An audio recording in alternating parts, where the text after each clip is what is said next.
नमस्कार। जैसे कि आप लोग का मैंने संधि का सीरीज चालू किया था, अब खत्म होने का आ गया है।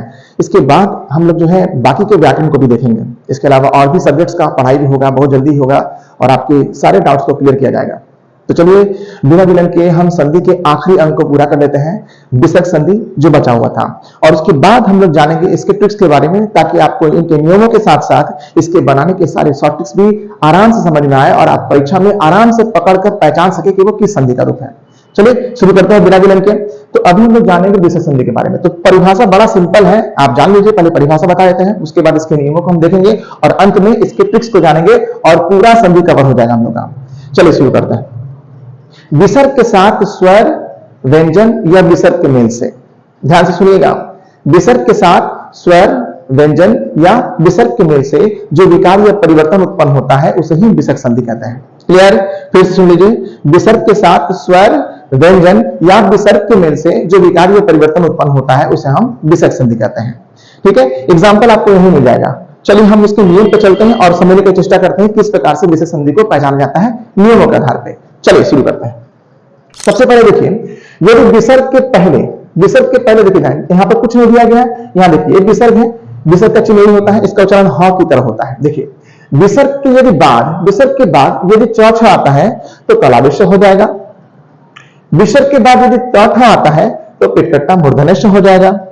यदि विसर्ग के बाद चौथा आता है तो दंते से हो जाएगा। कितना सिंपल है, आराम से समझिए। विसर्ग के बाद यदि चौथा आएगा तो क्या हो जाएगा? तलादेश हो जाएगा। यदि विसर्ग के साथ चौथा आएगा तो पेटकट्टा मूर्धन्यस्य हो जाएगा। यदि विसर्ग के साथ चौथा आएगा तो क्या हो जाएगा? दंते से हो जाएगा। इतना सिंपल है, बस ध्यान से सुनिए, याद हो जाएगा। अब इसका एग्जांपल देखिए, क्या बोला है? नहीं प्लस चल। देखिए च आ गया, विसर्ग के बाद च आ गया तो ये क्या हो जाएगा? तलादेश में बदल जाएगा। देखिए तलादेश हो गया, निश्चल हो गया। क्लियर? आगे देखिए, नहीं प्लस ठू। देखिए टठ बोला था तो टठ आया है विसर्ग के बाद तो क्या हो जाएगा? ये विसर्ग का क्या हो गया? पेटकट्टा मूर्धन्यस्य हो जाएगा। तो देखिए निष्ठुर हो गया। क्लियर?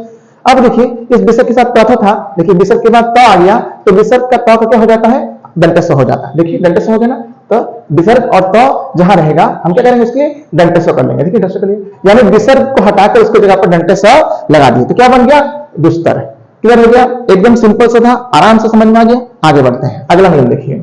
यदि विसर्ग के पहले अ आए, ठीक, यदि विसर्ग के पहले अ आए और विसर्ग के बाद यदि अ आए, दोनों तरफ विसर्ग के पहले भी अ आए और विसर्ग के बाद भी अ आए तो क्या होगा? विसर्ग का ओ हो जाएगा। विसर्ग का ओ हो जाएगा। देखिए ओ हो जाएगा। एग्जांपल तो देखिए, मनः प्लस अनुसार, तो ये जो विसर्ग और ओ को मिलाकर ओ की मात्रा हो जाएगा। देखिए मनः मनोसा। ठीक है, क्लियर? ये देखिए विसर्ग के बाद क्या आ गया? विसर्ग के बाद अ और विसर्ग के बाद अ, ज में अ छिपा रहता है तो यहाँ अ यहाँ पर अ, तो इस विसर्ग अ को मिला क्या होगा? ओ की मात्रा हो जाएगी। ओ की मात्रा हो जाएगी तो क्या हो जाएगा? तेजोशी, है ना? तेज प्लस असी, तेजोशी। क्लियर?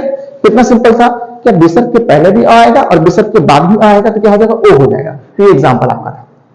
आगे बढ़ते हैं। देखिए यदि विसर्ग के पहले अ आए और विसर्ग के बाद तीसरा चौथा पांचवा वर्ण, तीसरा चौथा पांचवा वर्ण कहने का मतलब देखिए, मैंने आपको पहले वाले क्लास में बताया था कि तीसरा चौथा पांचवा वर्ण वही क वर्ग, च वर्ग, ट वर्ग में पहला वाला, दूसरा वाला, तीसरा वाला, चौथा वाला याद कीजिए। तो उसी का तीसरा नंबर वर्ण, चौथा नंबर वर्ण और पांचवा नंबर वर्ण।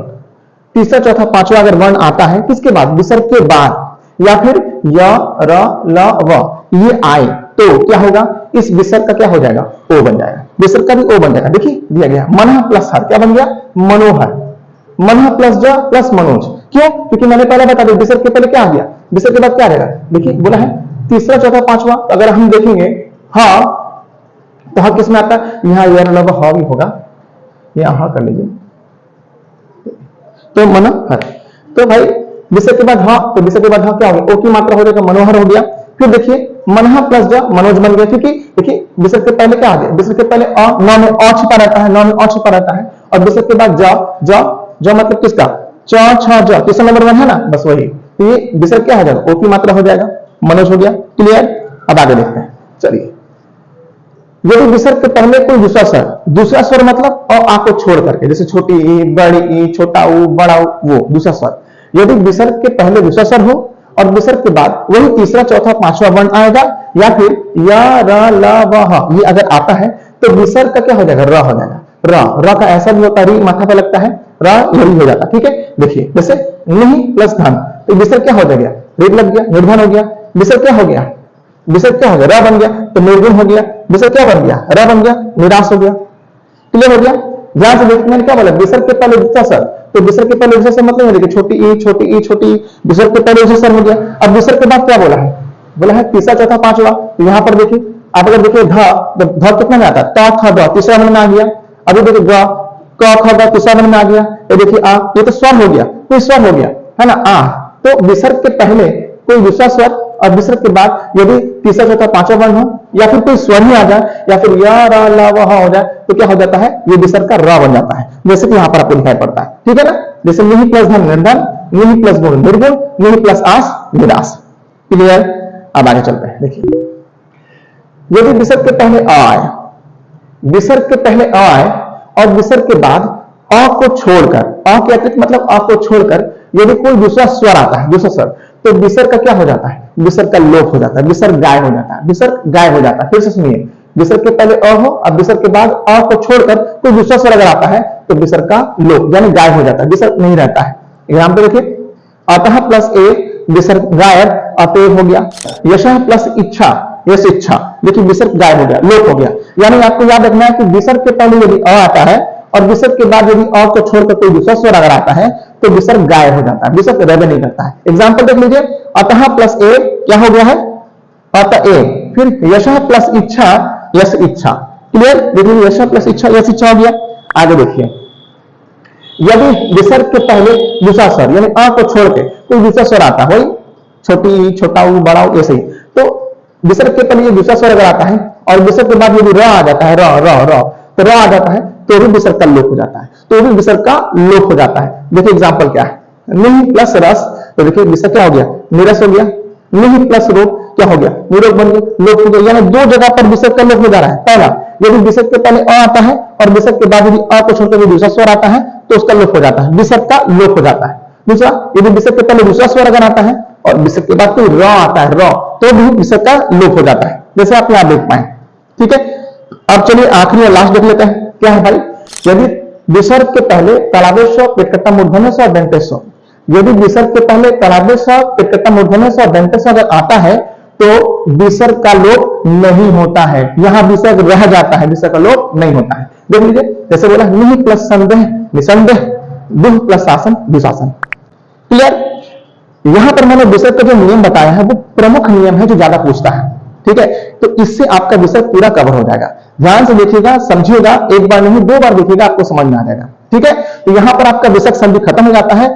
अब बारी है ट्रिक का। अब हम ट्रिक से समझेंगे किस प्रकार से विसर्ग संधि को पहचाना जाता है। तो चलिए शुरू करते हैं। अब हम लोग अपना ट्रिक देखेंगे और ट्रिक के माध्यम से हम विसर्ग संधि को आसानी से पहचान पाएंगे और बना पाएंगे, इसको जानते हैं। चलिए देखते हैं, बड़ा सिंपल सा है। यदि नियम क्या है, तलादेश मूर्धन्यश दंतेश र और ओ यदि आपको कहीं दिखाई पड़े, यदि किसी के शब्द के अंदर दिखाई पड़े तो कुछ नहीं करना है। इस तलादेश, इस पेटकट्टा मूर्धन्यश, ये दंतेश र ओ के जगह पर कुछ नहीं करना है, विसर्ग लगा दीजिए, बस कुछ नहीं करना है, विसर्ग लगा दीजिए, काम खत्म। जहां पर भी आपको तलादेश पेटकट्टा मूर्धन्य दंतेश र और ओ दिखाई पड़ता है, कुछ नहीं करना, इसे हटाइए और वहां विसर्ग लगाइए, इसे हटाइए और विसर्ग लगाइए। एग्जांपल देखते हैं, आइए। तपोवन में देखिए ओ की मात्रा आया तो इस ओ के जगह पर विसर्ग लगा दिए, तपोवन बन गया। कितना सिंपल है। आगे देखिए, निरंतर में देखिए क्या गया, निरंतर में देखिए अगर नी के नी जो र देखिए र तो दिया हुआ है, तो निरंतर में देखिए नी कर दिए, र के जगह पर विसर्ग लगा दिए, निरंतर हो गया, काम खत्म। आगे बढ़ते हैं। देखिए निश्चल में देखिए तलादेश दिया है, तलादेश दिया है ना,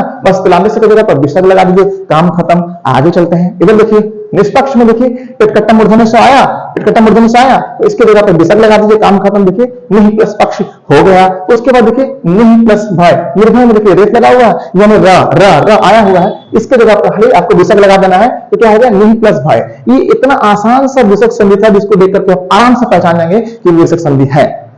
आशा करते हैं कि ये अंक भी आपको अच्छा लगा होगा और बाकी वाला अंक भी व्याकरण का मैं कंप्लीट कराऊंगा। इसके साथ साथ और भी सब्जेक्ट्स का भी मैं वीडियो कवर करूंगा और जल्द से जल्द आपसे मिलूंगा। इसी आस के साथ, इसी वादे के साथ ये वीडियो भी आपको अच्छा लगा होगा। मैं रास्ता आपसे विदा लेता हूं। नमस्कार।